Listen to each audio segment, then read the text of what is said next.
Clasificación B, bajo supervisión de un adulto.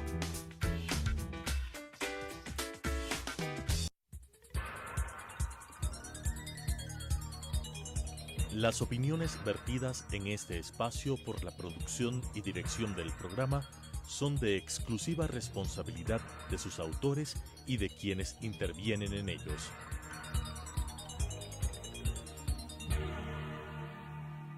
Telesucesos Canal 29 UHF presenta De 8 a 9 con Félix Narváez.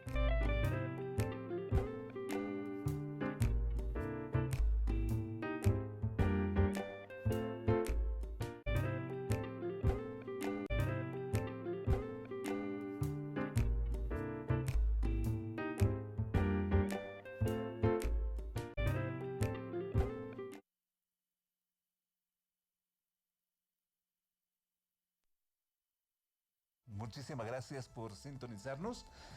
Vamos con los titulares del día de hoy, agradeciéndoles su presencia, anunciándoles en los próximos minutos la problemática que se está moviendo en torno al Metro de Quito y la decisión de una auditoría por parte de la Contraloría del Estado. A más de lo que el día de hoy se celebra también el llamado Orgullo Gay. De eso y más. Gracias por acompañarnos a partir de este momento.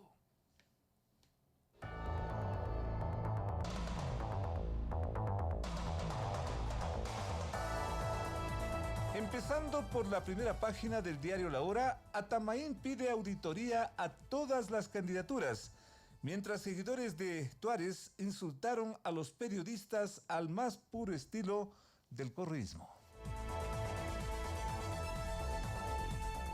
Los refugiados colombianos reclaman reubicación en otro país. Los ciudadanos se instalaron en las afueras de ACNUR, en Quito, pidiendo su reasentamiento en otros países por las amenazas que reciben continuamente, según expresan ellos mismos. El presidente de los Estados Unidos hace de las suyas en el llamado G20, otro titular de La Hora.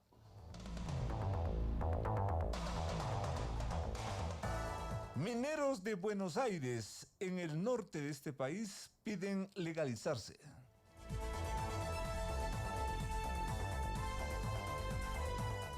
La primera página del diario El Universo, gracias a su sintonía, esto es Sucesos. Odebrecht hizo logo de firma ligada al tío de Glass. 4 empresas offshore ligadas a la constructora brasileña hicieron 16 giros en favor de Glory International Industry.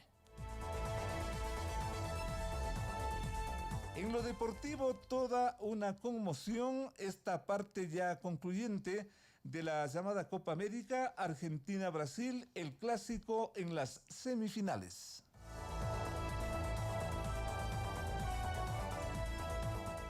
En la ciudad de Guayaquil, desde la próxima semana se podrá sustituir las multas.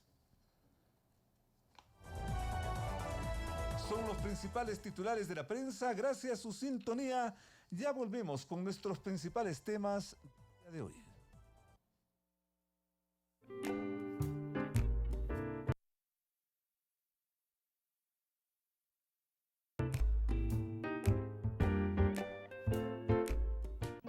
De acuerdo. ¿Estás lista? Hazlo como te enseñé. Ajá, Pisa el clutch. sí. Pon la primera suavemente. Bueno. Bueno. Muy bien. Hija, mira hacia acá. Hacia acá. Acelera un poco más. ¡No! ¡Toma el volante! Oye, vas bien. Vas muy bien, ¿eh? ¿Por qué no te paras? Sí. Perfecto. Para.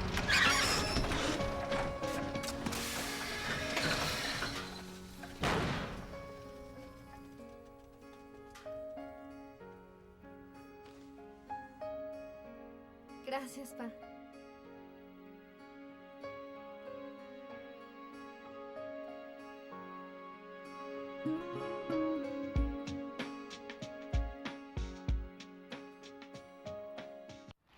José. Esteban. varón, ven aquí. Ese de ahí.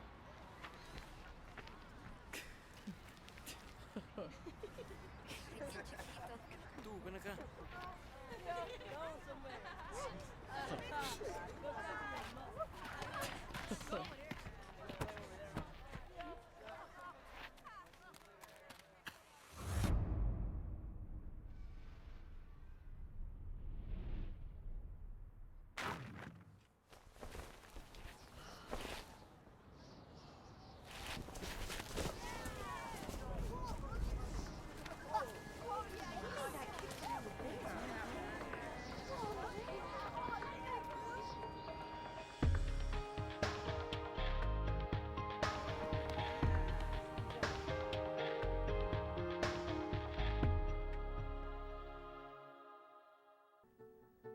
La felicidad se encuentra. Sexuales, transexuales e intersexuales LGTBI celebra justamente hoy el Día Internacional de esta organización, de esta comunidad, y el Ecuador no es la excepción, todo lo contrario. Aquí acaban de lograr una resolución de la Corte Constitucional que mediante interpretación les es favorable en su empeño por legalizar el matrimonio entre iguales.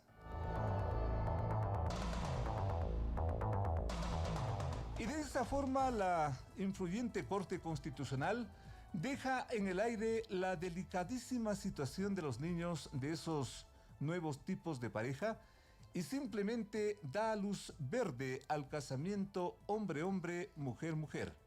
El presidente de la República ha invocado la serenidad de la comunidad del país ante ese tipo de resolución que aparentemente sería irrevocable, ofreciendo que el Estado ecuatoriano velará de aquí en adelante por esos niños que, de paso, deben tener una gran confusión.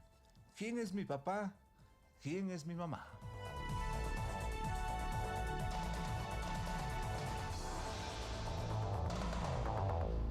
Lo cierto es que de esa manera el Ecuador es parte, como pocos países, que asumen un cambio de esa magnitud como una inevitable necesidad de los tiempos.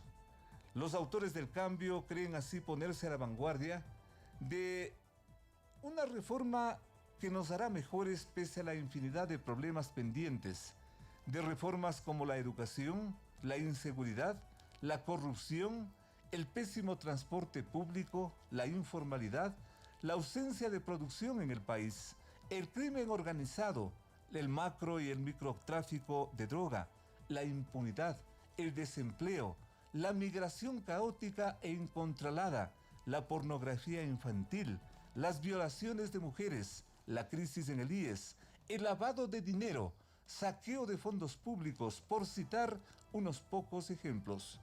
Pero la prioridad de momento es la demanda de algunos LGTBI que quieren casarse entre ellos y dar así un nuevo ejemplo de vida y de organización social en este país. Sin embargo, en el Internet acaba de aparecer el testimonio de una de esas personas aparentemente beneficiarias de la polémica resolución de la Corte Constitucional. Así lo dijo para la producción de Felipe Crespo en el Internet. La entrevista, que ustedes la van a escuchar, ocurrió en Guayaquil y es reveladora porque hasta hoy, particularmente y como periodista, pensé que todos los LGTBI aplaudían a la Corte Constitucional. Me apena decirles que eso no ha sido así. Editamos esta entrevista para evitar la crudeza de ciertas expresiones impublicables por respeto a ustedes, a la audiencia, pero mantenemos la esencia de lo que dice este entrevistado. Es una referencia de lo que hoy también se celebra, el Día Internacional del llamado Orgullo Gay. Miren ustedes lo que opina una persona de este mundo gay respecto a lo que aprobó la Corte Constitucional. Pongámosle mucho ojo a esto.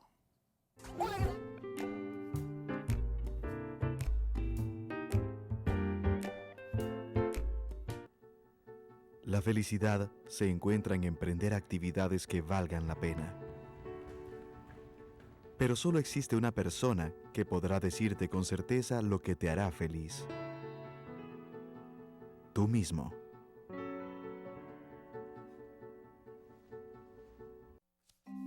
Cuatro. Ama y ayuda a los niños. Los niños de hoy serán la civilización del mañana. Traer a un hijo al mundo de hoy es casi lo mismo que meterlo en la jaula de un tigre. Los niños no pueden manejar su entorno y carecen de verdaderos recursos. Necesitan amor y ayuda para tener éxito. Es un problema delicado a discutir. Existen casi tantas teorías sobre la forma de educar a un hijo o sobre la forma de no hacerlo, como existen padres.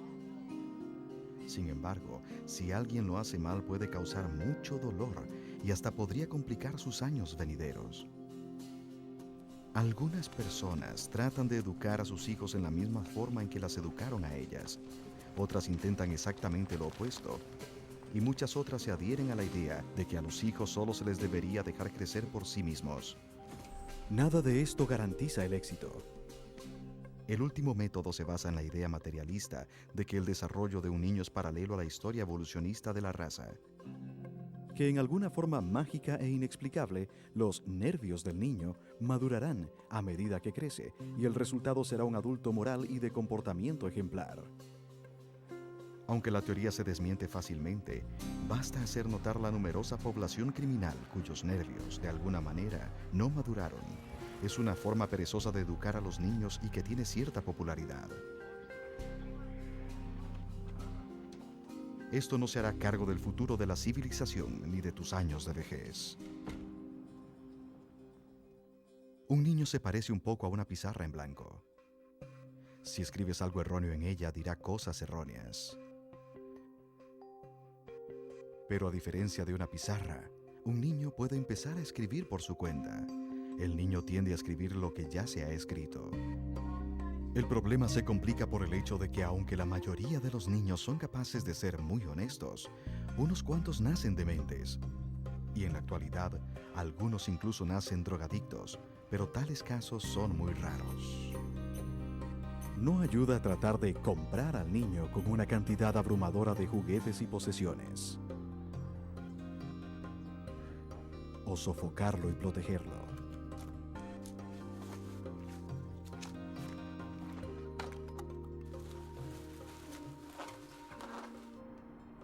El resultado puede ser nefasto.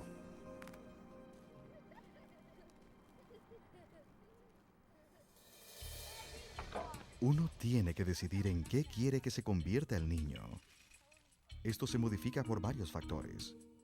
A. Lo que el niño básicamente puede llegar a ser debido a su naturaleza y a su potencial inherentes. B. Lo que el propio niño realmente quiere llegar a ser. C. Lo que uno quiere que el niño llegue a ser. D. Los recursos disponibles. Pero recuerda que cualquiera que sea el resultado, el niño no sobrevivirá bien a menos que, finalmente, llegue a tener confianza en sí mismo y sea muy moral. De lo contrario, es probable que el producto final sea un riesgo para todos, incluyendo al niño. Cualquiera que sea el afecto que se tenga por el niño, recuerda que a la larga no podrá sobrevivir bien si no se le pone en el camino a la supervivencia. No será accidental que el niño actúe mal. La sociedad contemporánea está hecha a la medida para que el niño fracase. Será de gran ayuda para el niño si logras que comprenda los preceptos que contiene este libro y esté de acuerdo en seguirlos. Lo que sí funciona es sencillamente tratar de ser amigo del niño. Es una gran verdad que un niño necesita amigos. Trata de averiguar cuál es realmente el problema del niño y, sin del Metro de Transporte de Quito, según una auditoría inicial de la Contraloría, que en acuerdo con la nueva administración municipal investigará el manejo contractual de la millonaria obra a punto de inaugurarse. Esa auditoría ya advierte cambios en los estudios iniciales del proyecto y la suma de ítems no programados, todo lo cual pone o supone irregularidades en ese multimillonario proyecto. Venimos con nuestros primeros invitados del día de hoy.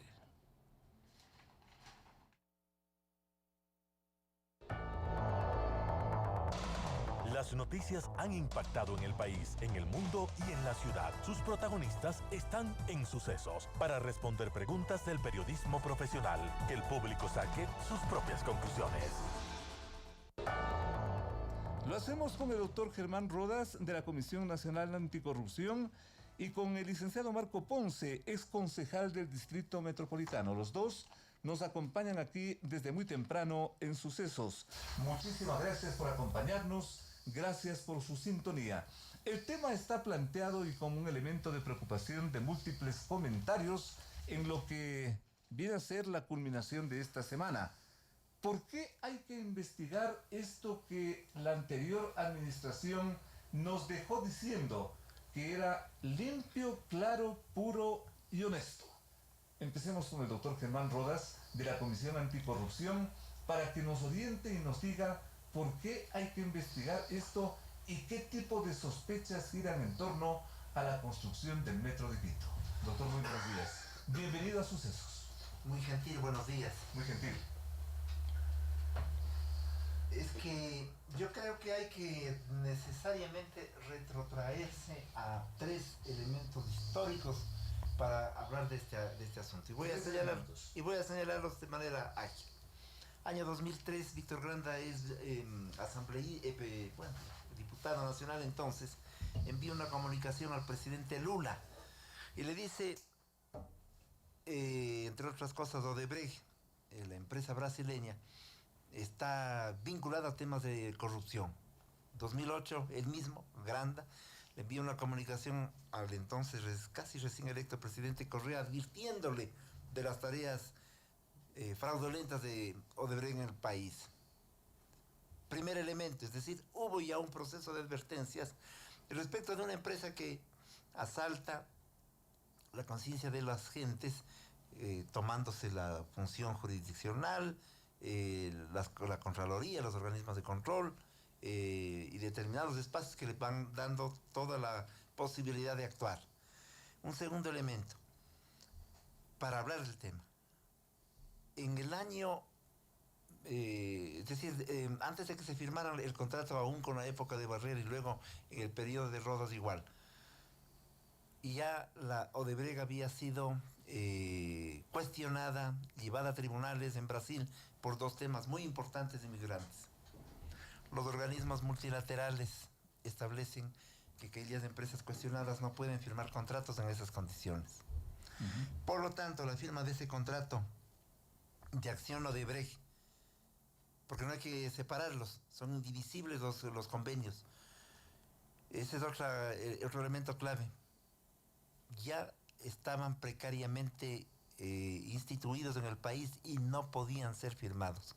La firma del contrato ya es un problema gravísimo. Y entonces ocurre que viene algo adicional. El régimen anterior, me refiero al presidente, de alguna manera avala la firma del contrato. Estoy señalando los elementos históricos un poco para que vayamos viendo quiénes son los responsables. Ese es un hecho, son los hechos fundamentales que creo que hay que establecerlos previamente a cualquier análisis. ¿Que nos configuran qué tipo de escenario, doctor? Que nos configuran un tipo de escenario en que las cosas nacieron mal, nacieron inadecuadamente organizadas y no fueron, por lo tanto, jurídicamente tramitadas a efectos de la construcción del metro. Primer escenario. Segundo escenario, que estoy señalando, no vamos a separar, no se puede separar acciones de Odebrecht. Tercer escenario, descubiertos varios hechos sobre el tema de Odebrecht, especialmente vía la denuncia que nosotros hicimos en el 2015 sobre Manduriacu. Decíamos pues que el retorno de los brujos, el retorno de Odebrecht al país, fue para seguir asaltando el país. Se resarcieron con los sobreprecios de Manduriacu todo aquello que les pudo haber causado la circunstancia aparente de ponérsele fuera del país. Ese fue un gran show. Pero entonces retorna Odebrecht y comienza a hacer todo lo que conocemos, es descubierto y queda clarísimo que Odebrecht compraba a la gente, tenía la estructura de poder a su favor y que la corrupción era un festín. Y entonces se les ocurre para la investigación entrar a aquello que estaba bien, que era el acuerdo de cooperación eficaz, para que Odebrecht tiene una estructura, oficinas, edificios que se encargan de llevar adelante la contabilidad de quienes les compran, cómo les compran, etcétera, etcétera. Una estructura impresionante. Pues hace este acuerdo y comienza a entregar supuestamente nombres, datos, cifras respecto de aquellos que estaban involucrados en la corruptela que ellos habían organizado. Todo un esquema de corrupción, doctor, que también incide en la construcción del Metro de Quito. Pero es que yo voy a algo más. A ver. Cuando se hace el acuerdo de cooperación efectiva, y lo establecen dos fiscales sucesivamente, el fiscal Chiribope, ¿cómo es? Paca Mancheno y Tania Moreno de alguna manera, ¿ya? Llegan a un acuerdo, dar ciertos nombres y no otros. Ahí está lo grave del acuerdo de cooperación eficaz. Entonces ocurre que en algunos temas se les vino en la necesidad política además de señalar varios nombres, pero favorecer la evasión de otros. Frente a esa circunstancia y frente al aparecimiento de una serie de hechos que han ocurrido en esta semana, que demostrarían que algo ocurrió en la construcción de la Ruta Viva y también del metro, con todos los antecedentes que yo he señalado, ¿ya? ¿no? Que para mi modo de ver no podían haberse firmado con Odebrecht por las circunstancias anotadas. Nosotros estamos pensando seriamente en la necesidad de plantear con las acciones correspondientes el hecho de que el acuerdo de cooperación eficaz sea anulado. Anulación del acuerdo de cooperación eficaz. Ya nos va a explicar el doctor Germán Rodas hacia dónde apuntaría eso, porque todo este esquema de preocupación de alguna forma habrá llegado a la anterior administración municipal para contratar un metro en esas circunstancias.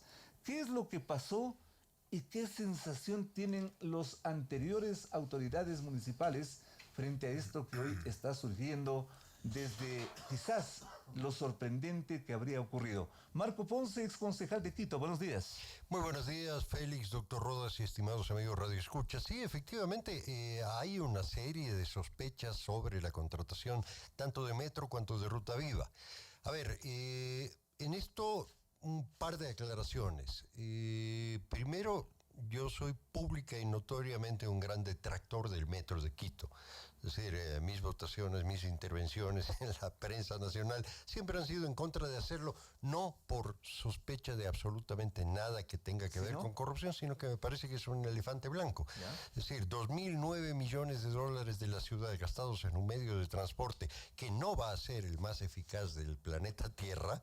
A mí siempre me pareció una locura y mis votaciones siempre fueron en contra, salvo para la consecución de la línea de crédito para el alcance de un presupuesto originalmente mal establecido por el gobierno municipal de Barrera, que dejaba aproximadamente 500 millones de dólares por debajo de lo que fue la oferta más económica. Vale esta aclaración de Marco Ponce, él siempre fue un cuestionador frente a este tipo de obra, frente a esta obra millonaria, con lo cual todo lo que está surgiendo hoy y la acción de la Comisión Anticorrupción, ¿no nos sorprende, Marco?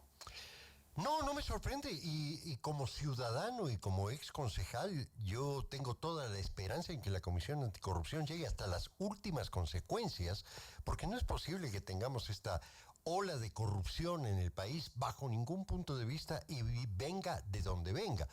Sin embargo, aquí hay que dejar en claro también un par de cosas que son muy importantes, Félix. A ver, se habla mucho de la labor fiscalizadora de los concejales. Alguien me decía precisamente por este tipo de noticias de los medios, decía, pero ¿cómo los concejales no fiscalizaron? A ver, perdón, ratito.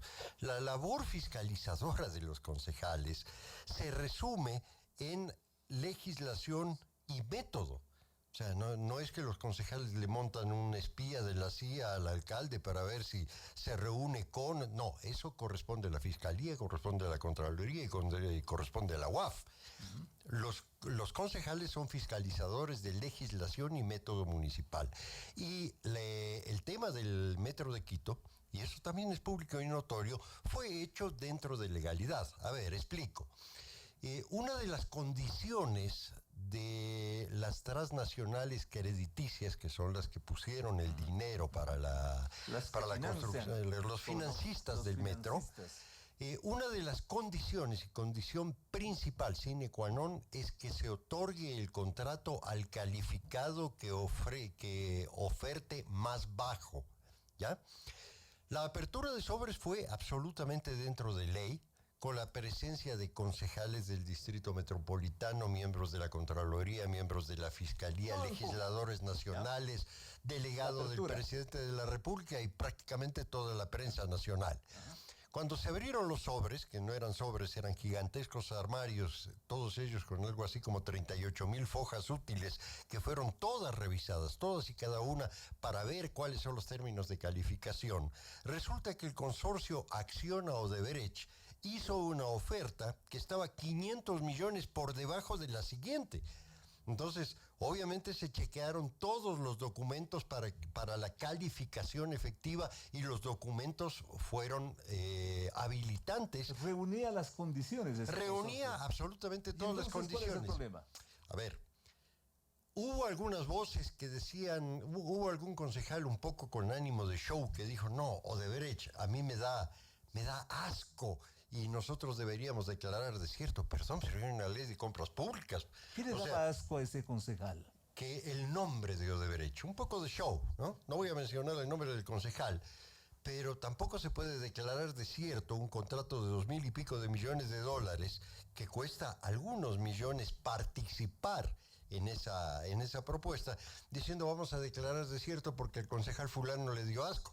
No, eso no funciona así, o sea, hubiéramos puesto a la ciudad frente a una serie de demandas. Los entes que se escogen esas condiciones. Ok, desde el punto de vista legal, Félix, desde el punto de vista legal, y habiendo sido habilitada por el presidente de la República para regresar y ofertar dentro de la República del Ecuador, y dejo claro que el presidente de la República era el señor economista Rafael Vicente Correa Delgado.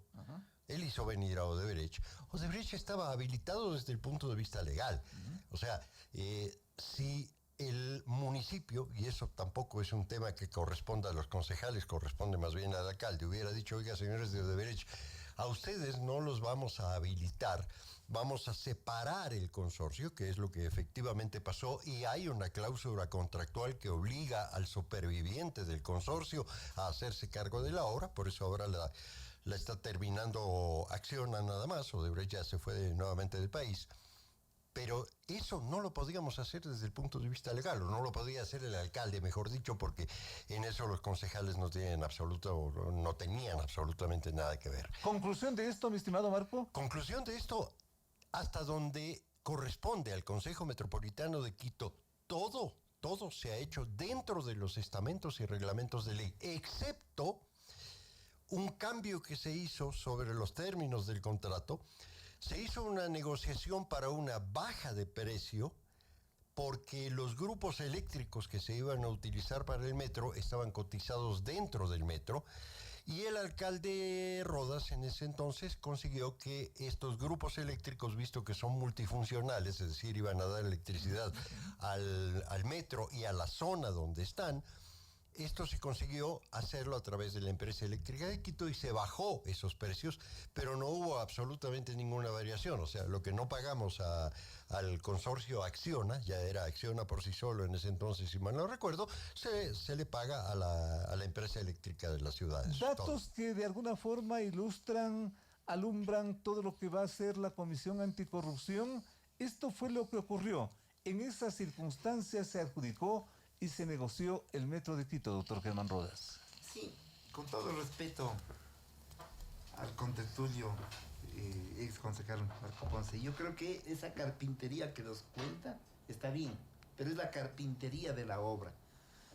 Porque esto se va descubriendo luego.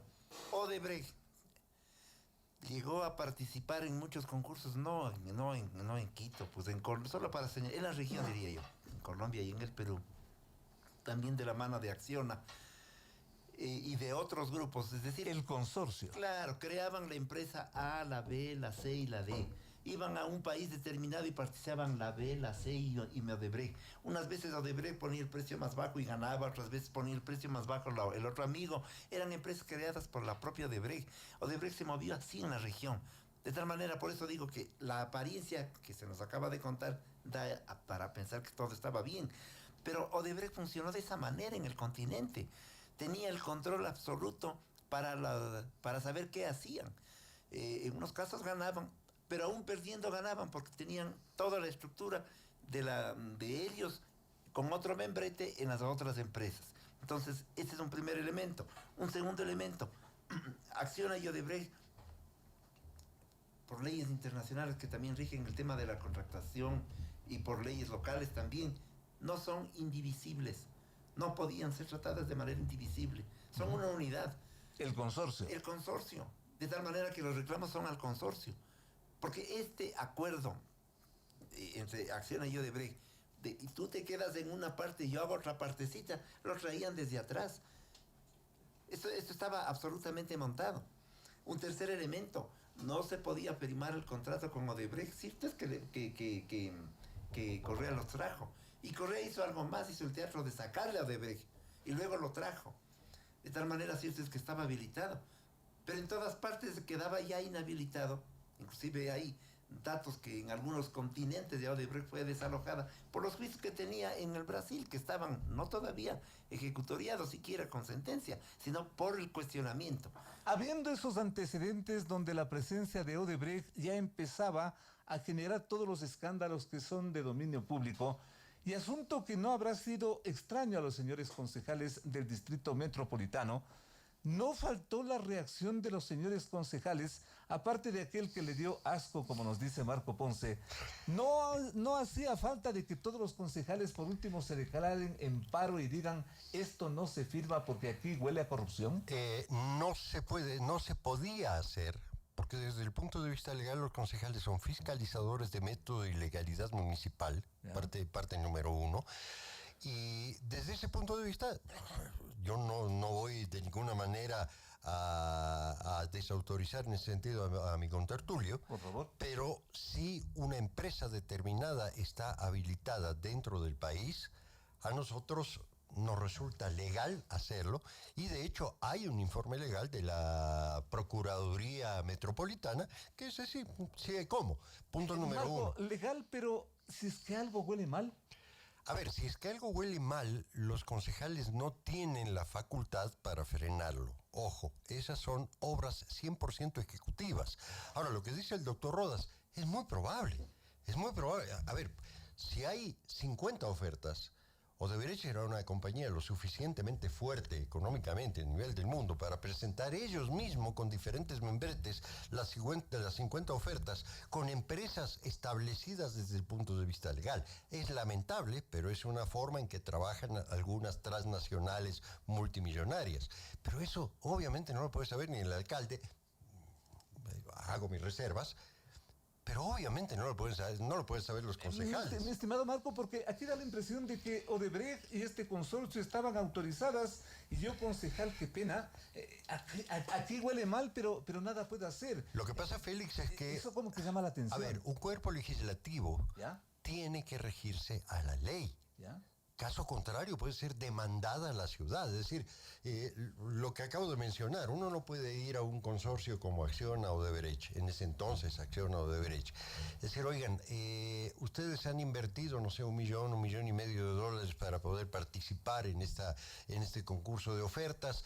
Efectivamente, de acuerdo a las bases del concurso lo han ganado, pero sabe que vamos a declarar desierto el concurso porque huele mal. No desierto, mi estimado Marco, y con todo respeto, no pero sí esperemos hasta ver qué nos dice la Contraloría, por ejemplo. No podemos, no se puede. No se puede, porque hay un reglamento dentro de la ley de compras públicas. Esto es como, a ver, Yo vengo y digo, a ver, mi querido Félix, yo quiero anunciar mi producto en su programa de radio.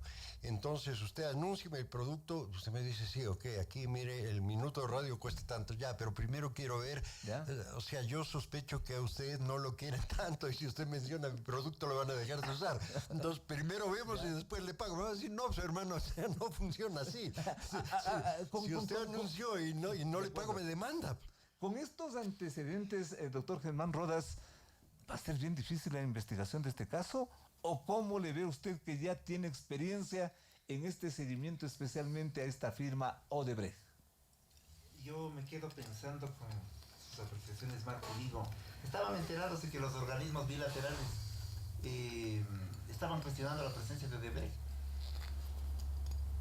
No, en ese entonces, si mal no recuerdo, se hablaba en prensa, pero los multilaterales crediticios no hablaron de la presencia de Odebrecht. Los organismos multilaterales estaban muy preocupados de que Odebrecht participe porque estaba sancionado en Brasil.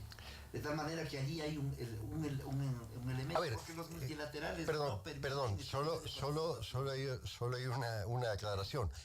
Es probable, desde todo punto de vista probable, pero la comunicación de los multilaterales era, primero, básicamente con el gobierno central, porque todo el préstamo, todo el crédito viene con aval soberano, por lo tanto... ¿Gobierno central? Gobierno central, porque... ¿Y el alcalde Marco Ponce? El alcalde debe haber estado en la mesa de negociaciones, lo que pasa es que el alcalde tenía que regirse a las reglas del gobierno central porque el préstamo de todos los multilaterales entra a través del Ministerio de Finanzas porque viene con aval soberano. ¿Qué papel pintaba allí el señor Augusto Barrera, que es el iniciador de todo esto?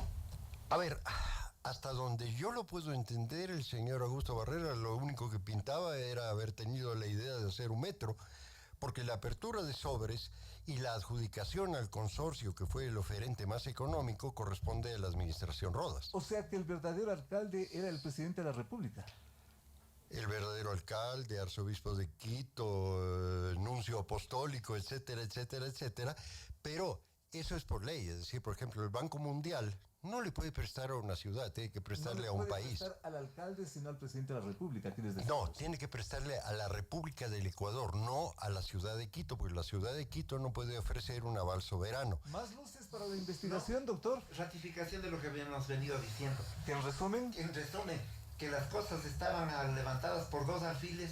Esos dos alfiles fueron las dos administraciones municipales, pero que en los juegos de ajedrez siempre hay un rey. Más claro no lo puedo decir. Y Marco nos ha ayudado en este asunto. Queda clarísimo el panorama. No nos podemos perder en el bosque solamente pensando que los dos alcaldes han trabajado mal, o bien para mí fueron alfiles de un juego de ajedrez en el cual el rey manejaba las piezas y evidentemente Odebrecht sabía que podían moverse de esa manera. Inclusive en ciertas multilaterales tenía presencia Odebrecht, multilaterales. Por eso es que tumbar abajo el acuerdo de cooperación eficaz va a lograr dos cosas. Primero, descubrir todo lo que mintieron. Porque parece que se pusieron de acuerdo. Todo lo que mintieron. Claro, lo que mintieron. Omitieron, diría yo. Omitieron, porque la lista de los personas a quienes ellos coimaron está conformada, por decir algo, por 60 personas. Y los otros 20, ¿por qué los taparon? De tal manera que hemos estado siempre jugando en la cancha de Odebrecht. Odebrecht nos trazó una cancha para robarnos. La cancha para robarnos era tomarse el poder político, control sobre la fiscalía, control sobre el contralor, etcétera, etcétera. ¿Armar un gobierno? Control económico, cohecho. Está clarísimo, pues Carlos Poli está fugado del país, no hay todavía gente de la Asamblea, de la función jurisdiccional, que forma parte de la Corte.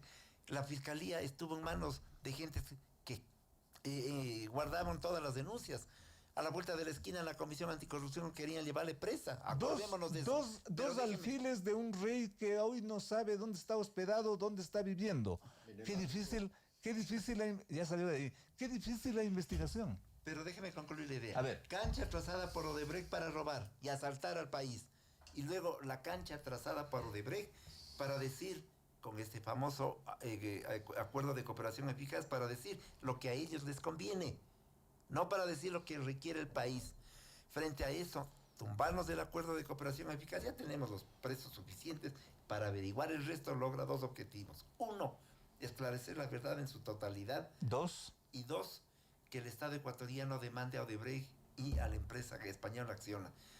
Y esa demanda puede concluir y debe concluir, porque no hay para qué. Si ellos han aceptado que han cohechado. ¿Debe concluir? En el pago, en resarcir al Estado ecuatoriano mucho dinero. Comenzamos a hablar, por lo tanto, de la recuperación de la plata. Es la primera posibilidad que nosotros estamos abriendo desde esta perspectiva.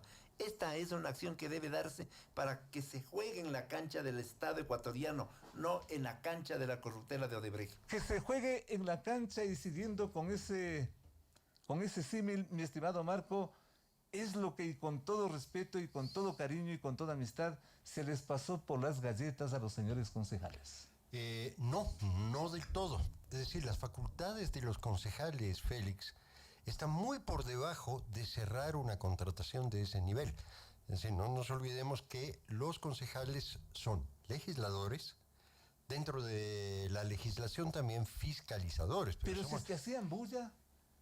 Había si es que se declaraban en huelga de hambre, si es que decían la ciudad de Quito le está pasando esto. No había absolutamente nada que hacer porque no hay autorización o sea, no se requiere la autorización del Consejo Municipal, o no se requería la autorización del Consejo Municipal para llevar adelante esta negociación. Esta negociación tiene claramente un nivel ejecutivo. Los concejales, ninguno es ejecutivo. Ahora entiendo que hay uno que otro que es ejecutivo, pero los concejales no son ejecutivos. Eso depende única, exclusiva y específicamente del alcalde.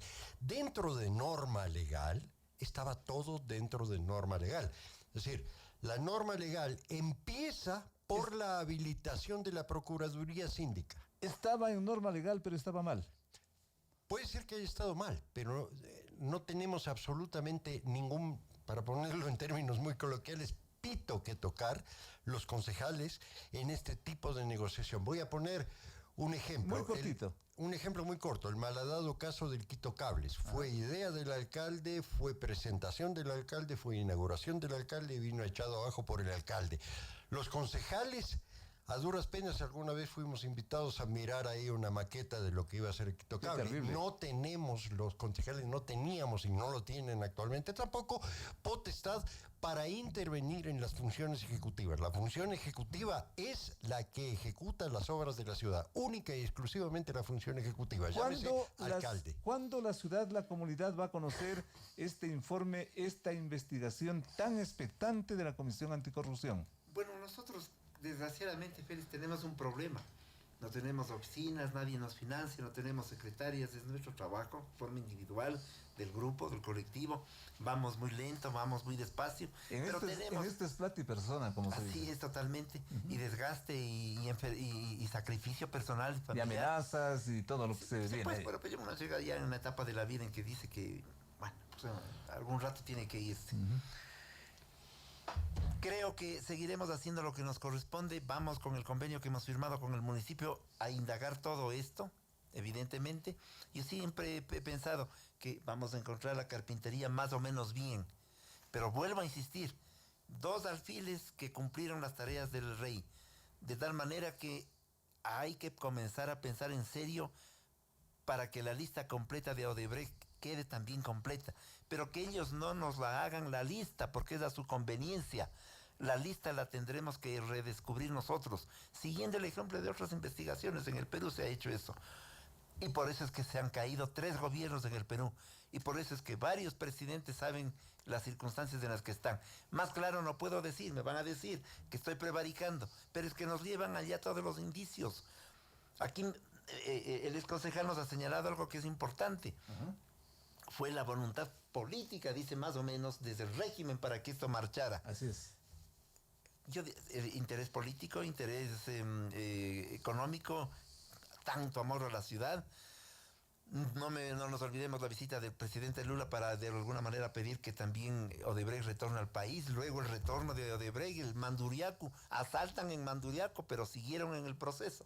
Odebrecht fue una corporación encargada de dañar y de generar una corruptela impresionante en el país. En el gobierno anterior Pero ojo, también en los anteriores, Odebrecht tiene una larga experiencia en el país, de tal forma que el acuerdo de confidencialidad lo que hace es restringirle al Estado ecuatoriano para que conozcamos el resto. Esa fue una forma, una especie de camisa de fuerza. Y sí, lo que entregaron como información es valedera, desde luego, pero omitieron con finalidades protervas. Hoy hay que ir al fondo de las cosas y la lista de Odebrecht puede comenzar a configurarse recién de manera adecuada. Gracias al doctor Germán Rodas, gracias a Marco Ponce por su franqueza, por la sinceridad que debió hablarse también en su momento, pero bueno, como dicen los propios investigadores, nunca es tarde y ojalá la verdad algún momento se conozca. ¿Qué pasó con el metro de Quito? Ahí está la gran interrogante. Mucha plata en juego. Volvemos con más.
La felicidad se encuentra en emprender actividades que valgan la pena. Pero solo existe una persona que podrá decirte con certeza lo que te hará feliz. Tú mismo.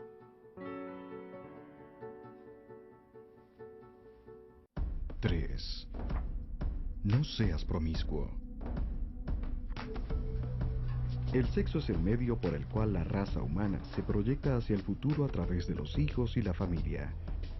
El sexo puede proporcionar mucho placer y felicidad. La naturaleza lo planeó de esa manera para que así pudiera continuar la especie. Pero su mal uso o Tantos inclusive con cierta preocupación la Casa Gangotena, porque está en un sitio emblemático de esta ciudad, junto a la principal iglesia, al convento de esta urbe, porque en su interior ocurren cosas que ya las vamos a conocer, porque también está ligado a un nombre de mucho abolengo en esta capital, porque allá también acuden turistas, en fin, y todo el mundo se pregunta y nos preguntamos sobre la Casa Gangotena.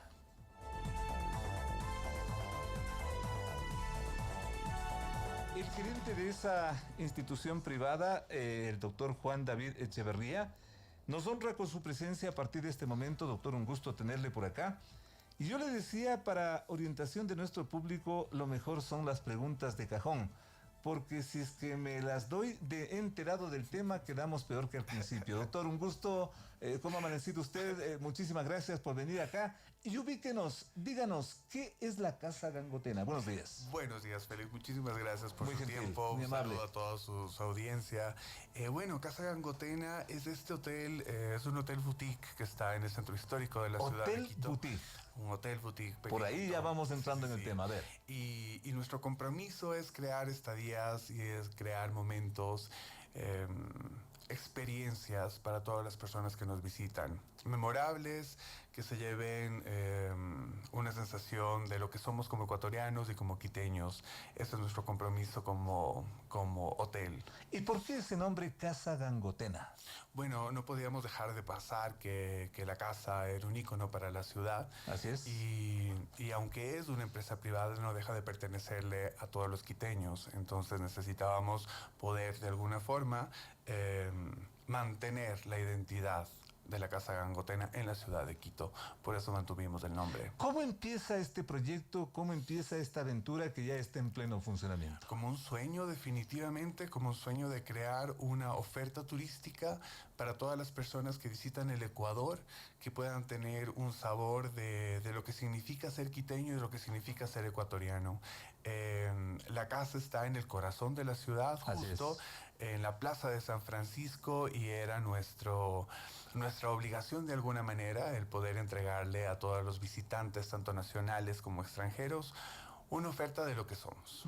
Y así se creó el hotel. Inicialmente, ¿qué funcionaba allí? ¿Qué era allí? ¿La casa de la familia Gangotena? Era la casa de la familia Gangotena. Por muchísimos tiempo el predio perteneció a la familia Gangotena. Habrá sido una casa señorial, muy grande. En fin, cuéntenos de esa parte. Claro que sí. Era una mansión, es una edificación majestuosa, que para el 2000 ya fue adquirida por la empresa privada y fue transformada.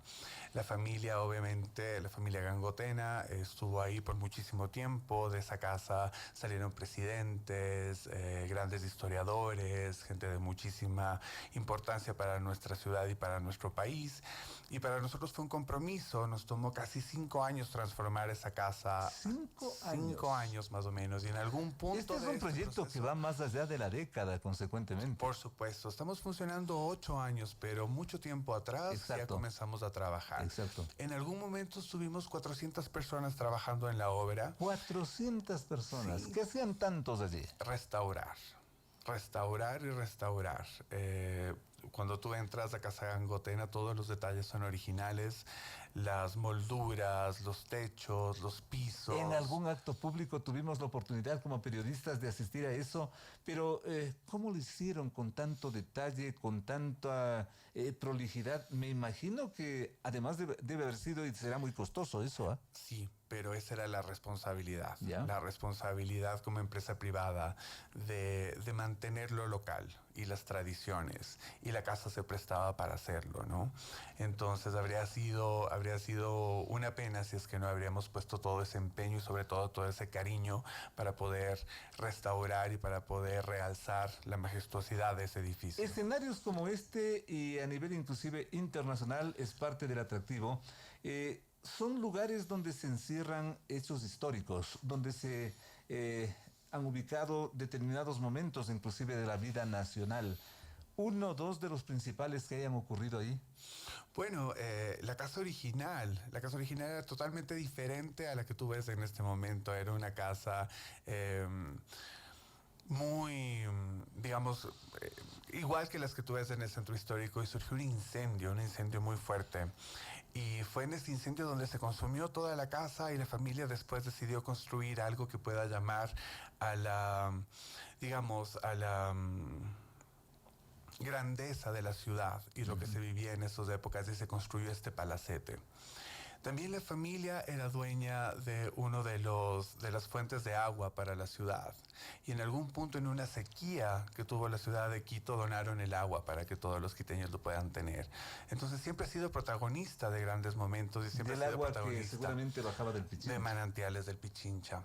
Entonces siempre ha sido protagonista de grandes momentos y siempre ha estado en la vida de los quiteños. Dentro de esta recuperación de la Casa Gangotena, y ya vamos a hablar de lo que es actualmente, se llegó a localizar, se llegó a ubicar, se llegó a precisar por qué se ubicó allí la Casa Gangotena junto a San Francisco, más arriba de tantas cosas hermosas que son de esta ciudad. ¿Por qué le hicieron allí a la Casa Gangotena? En algún punto, la Plaza de San Francisco fue un polo de poder social, económico y político de la ciudad, donde todas las familias que tenían abolengo se establecieron en ese lugar. Vivían en las haciendas, de hecho la familia Gangotena eran hacendados, pero esas eran sus casas de la ciudad. Entonces la Plaza San Francisco se creó y se originó como este polo importante, y es ahí donde se comenzaron a asentar todas estas familias pudientes, y la Casa Gangotena fue transformándose de acuerdo a los años, cómo venían las tendencias y cómo se venían organizando y haciendo todas las... Todo eso hasta convertir en lo que actualmente es la Casa Gangotena, un hermoso hotel. Ya nos describe nuestro invitado, un hotel boutique. ¿Qué significa qué? Boutique me suena a cosa bonita, pequeñita, pero ese es un monumento enorme. A ver, explíquenos, ¿qué ocurre allí adentro? ¿Qué es lo que significa? Somos un hotel pequeñito, únicamente tenemos 31 habitaciones, pero ¿qué es lo que te ayuda y qué es lo que te brinda esta cantidad de habitaciones? Un servicio personalizado. Todas las personas que llegan a Casa Gangotena, nosotros sabemos quiénes son, es recibirlas en tu propia casa, es como yo digo... Tengo el placer de tener una preciosa casa en el centro histórico, donde recibo siempre muchos invitados y muchísimos amigos.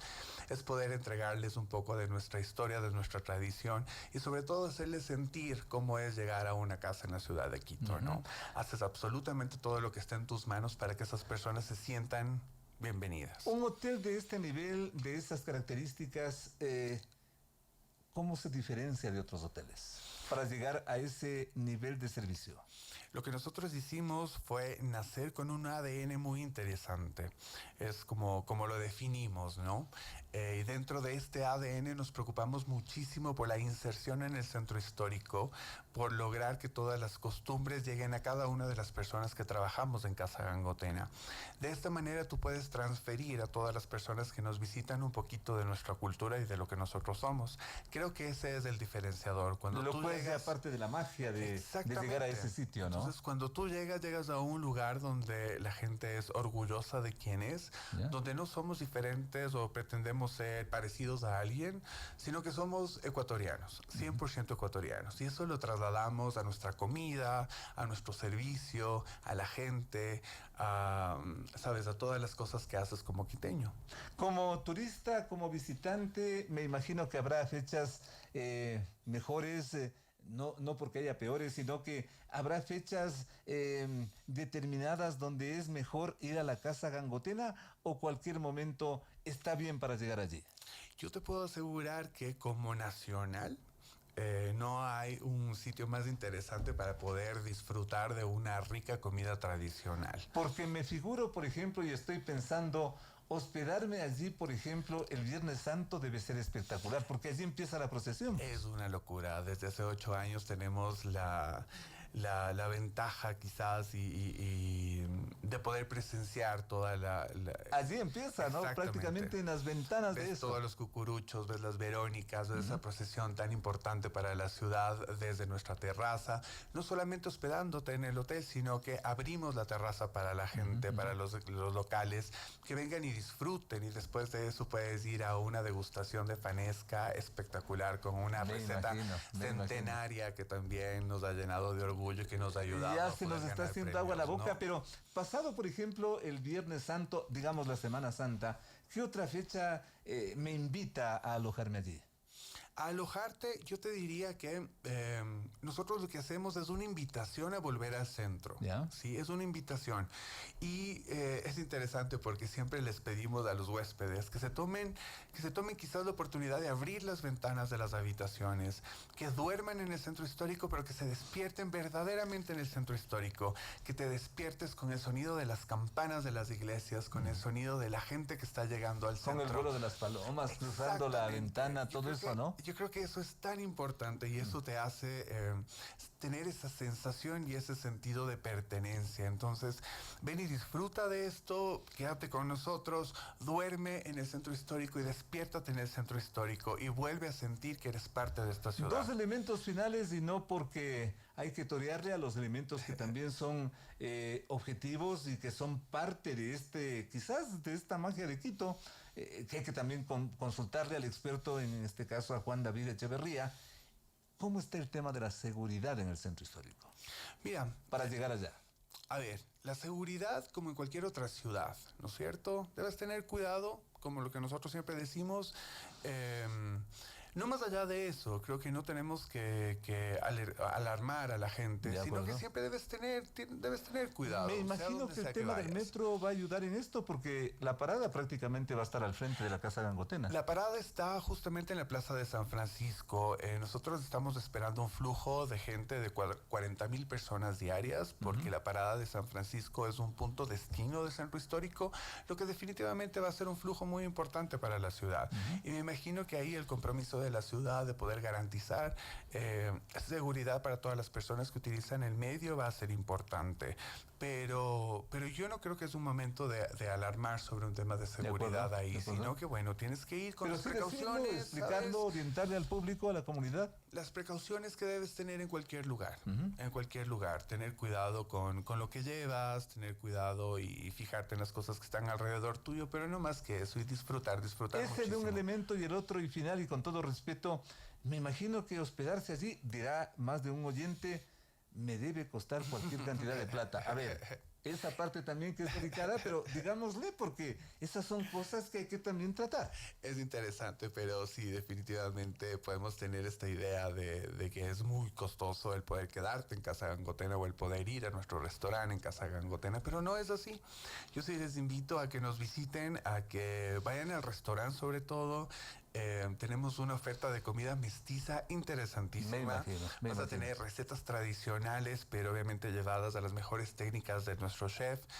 Un encocado espectacular, un hornado increíble, y te puedo asegurar que no es lo más costoso de la ciudad, pero definitivamente vale la pena la experiencia. Como le decíamos al propio Juan David Echeverría, la próxima vamos a entrar en esos detalles. Esperemos que esta no sea la primera y la última de honrarnos con su presencia por acá, pero miren ustedes, ahí está. Yo diría cumplido el objetivo de esto que nos había dado la vuelta. ¿Qué es la Casa Gangotena? Yo creo que es uno de los principales hoteles de Sudamérica. Es correcto. Hemos tenido la suerte de formar parte de los mejores hoteles del mundo, de hecho. Y es un orgullo para nosotros el poder presentarlo de esa manera, como una oferta quiteña y como una oferta ecuatoriana. Excelente. Entonces queda el compromiso para la próxima.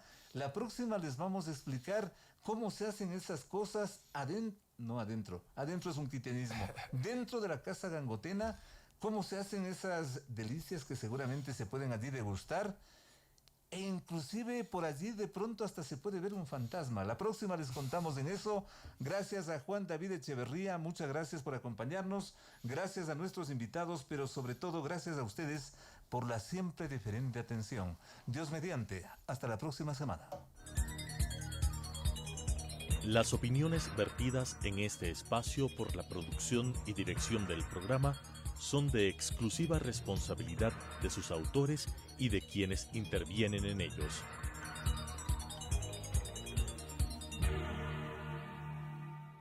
Telesucesos.